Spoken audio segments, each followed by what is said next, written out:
rest of the story. Ever since third grade, Yuan was wild about baseball. Knowing his parents would disapprove, he kept his after-school sandlot games a secret. Mother and Dad believed their boy was studying. Instead, he was sharpening the athletic skills that he hoped one day would make him a professional baseball player. The equipment Yuan and his friends played with was crude, a wooden pole for a bat, and a hard rubber ball. Baseball was not yet an approved activity in the schools of Yuan's native Taiwan.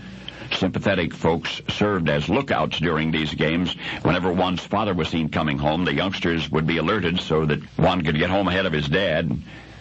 Then one day the secret came out. It was 1947. Yuan was in the 5th grade. The sport of baseball was now officially recognized in Taiwan, and suddenly every school had a team. Competition between schools was organized, and island-wide championship games were played. Yuan had always dreamed of playing second base on a real school baseball team. He tried out, and the dream came true.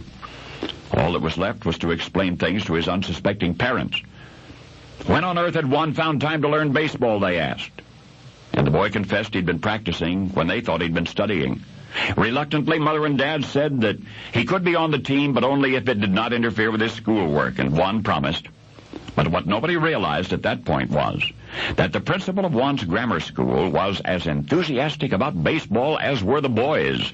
He, too, was much excited at the prospect of winning the Taiwan Island Championship, and so, to sweeten the odds for his team, the principal allowed him to cut afternoon classes so they could practice baseball instead. After lunch each day, the rest of the students would return to the classrooms, but the baseball team got to go out and play. When Yuan's parents learned what was going on, they were furious. The boy said he was studying extra hard at night, but his mother said that didn't matter. His mother said he'd become a foul-mouthed ruffian if he persisted in playing baseball, that he would not become the dignified, sophisticated young gentleman they'd hoped for, and worse still, he would not have an education. Mother recalled that Yuan's afternoon classes included mathematics and language and natural sciences. Playing baseball instead of learning those subjects, he would be forever deficient in those subjects. But Yuan pleaded, and eventually his mother relented. Even though all of the rest of the school year she tried to persuade her son to give up baseball.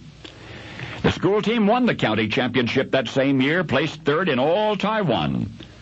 Yuan never lost his life. And his parents never quite grew to understand it, although they were pleased that despite the powerful distraction of baseball, their son did manage to get an otherwise education, an education so sound, hear this, that in 1986, 49-year-old Yuan T. Lee received the Nobel Prize for Chemistry. And he won it for his complicated research in cross-molecular beam studies. He now says the project would never have occurred to him in the first place, but for the inspiration of a ballistics phenomenon with which he'd been intimately acquainted since his early youth.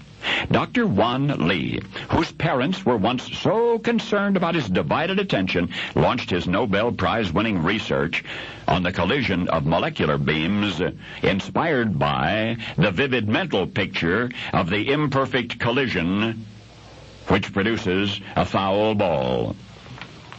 And now you know the rest of the story.